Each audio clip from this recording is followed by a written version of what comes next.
So today, I'd like to talk about our Second Amendment rights. Just get the conversation going because I'm going to tell you where I stand with it. A liberal and I have like no, no, uh, even no common ground at all. Period.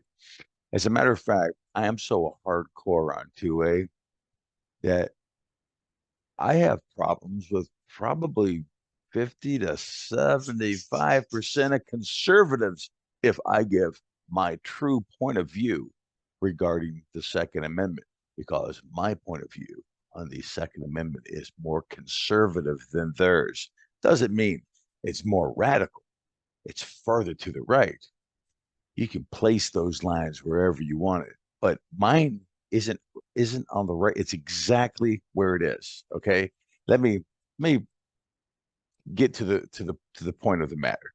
Okay, if I share my screen with you, most most everybody knows that the Second Amendment says a well-regulated militia being necessary to secure a free state. The right of the people to keep and bear arms shall not be infringed. Now, I don't want to go down the road to talking about the people and if it means this or the militia and this and that. Look, that's been determined in our favor. That we do have individual rights to have arms individually, not necessarily as a militia. Right? Okay, yeah. Try to put together a militia. See what kind of static that gets you from the very government that's challenged with the responsibility to uphold that. What a contradiction that is. But nonetheless, when it comes to the Second Amendment, I think that we should just make it real simple.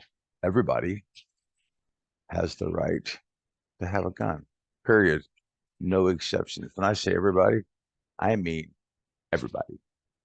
Now, if you're not fit for society because you are mentally unstable or whatever, I'm not really sure how that needs to be dealt with. But on the front end of it is when you're holding a firearm and you're representing a clear and present danger, a threat to somebody else's life, pre- prepare to be dealt with on that level, regardless of your mental condition at the time of your behavior.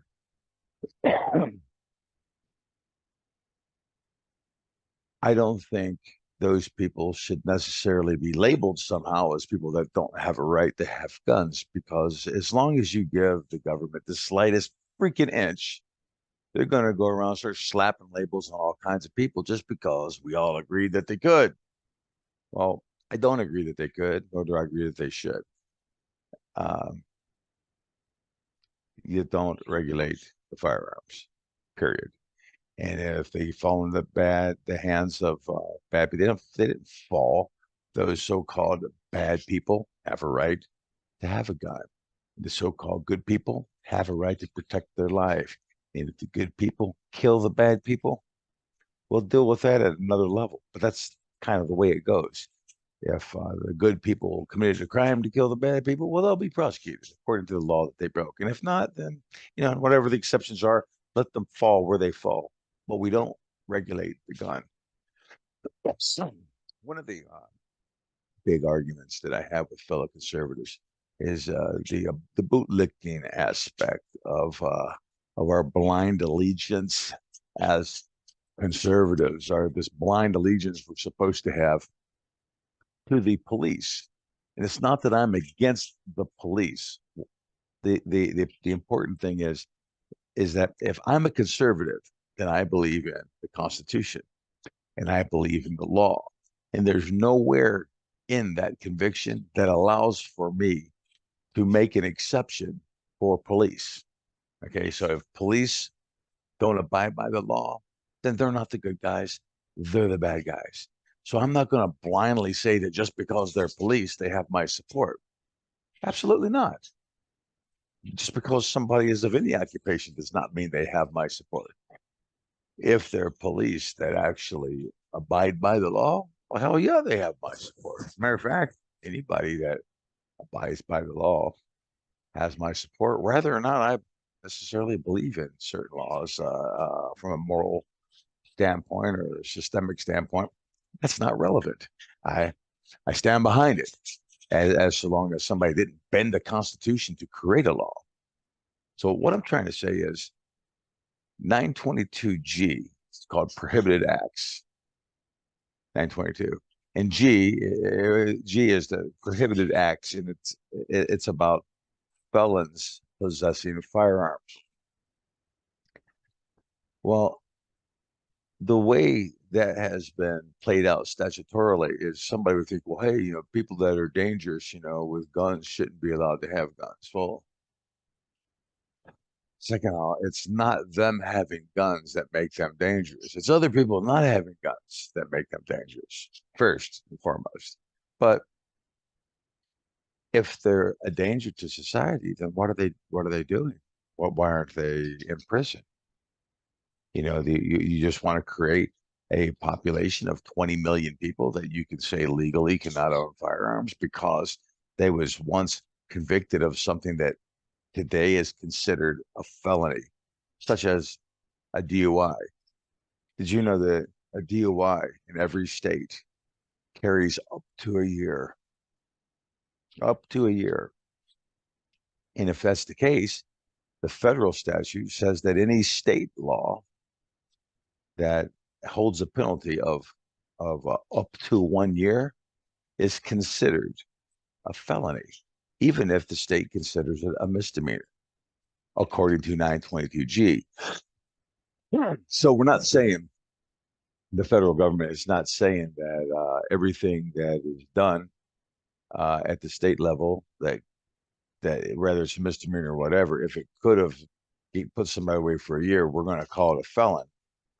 No. They're saying for the purpose of 922G, we'll consider it a felony. That's right. For the purpose of 922G, we'll consider it a felony, even though it's not a felony. Oh, and by the way, if you're guilty of it, if you ever had a DUI and you're carrying the gun, you think you have a right to carry it. What you're doing is you're facing 10 years, okay, because you're a convicted felon, according to the same exact law that puts literally thousands of people in prison every single freaking year, okay? And you think it doesn't apply to you. You're wrong. It does apply to you. And or what about this? If you've ever been accused, you didn't even have to be convicted, but accused of domestic abuse, because domestic abuse carries up to a year. But if you've ever been just accused of that, you don't have to be you don't have to be convicted of it. They can come take your guns. Oh yeah, oh yeah. My position on it is arm everybody. Period. And let the chips fall where they fall. And if you think that's reckless, well, then you think that's reckless. Harm everybody. That's better than the alternative. Just give everybody. You're not giving them nothing. Don't try to take away everybody's rights. I mean, you're not giving them. Just allow them to exercise their rights, which means don't deprive them. Don't infringe. Here, hang on. Yeah, let's go back over this real quick. Just yeah, the people of shall not be infringed. Don't infringe on that right. You don't have jurisdiction on this matter. Okay, that's what I'm saying, and it's a I'm very pure in my position on it. If you disagree, let me know that you disagree. I'll catch just as much crap from conservatives on this, and it's all going to branch off into the prison industrial complex and all this other crap about 98% of the cops always being right. And even the conservatives get blurry on this. Arm the people, allow them to be armed. Don't deprive them of their rights. That's my final position on it. What's yours? In an immense clash of ideology, I bring to you these videos, and I hope you enjoy them. I'm asking you to hit the subscribe button, hit like on the videos. Please leave your comments. If you'd like to post a video of your own on my channel, let me know in the comments how to get a hold of you. We'll make that happen.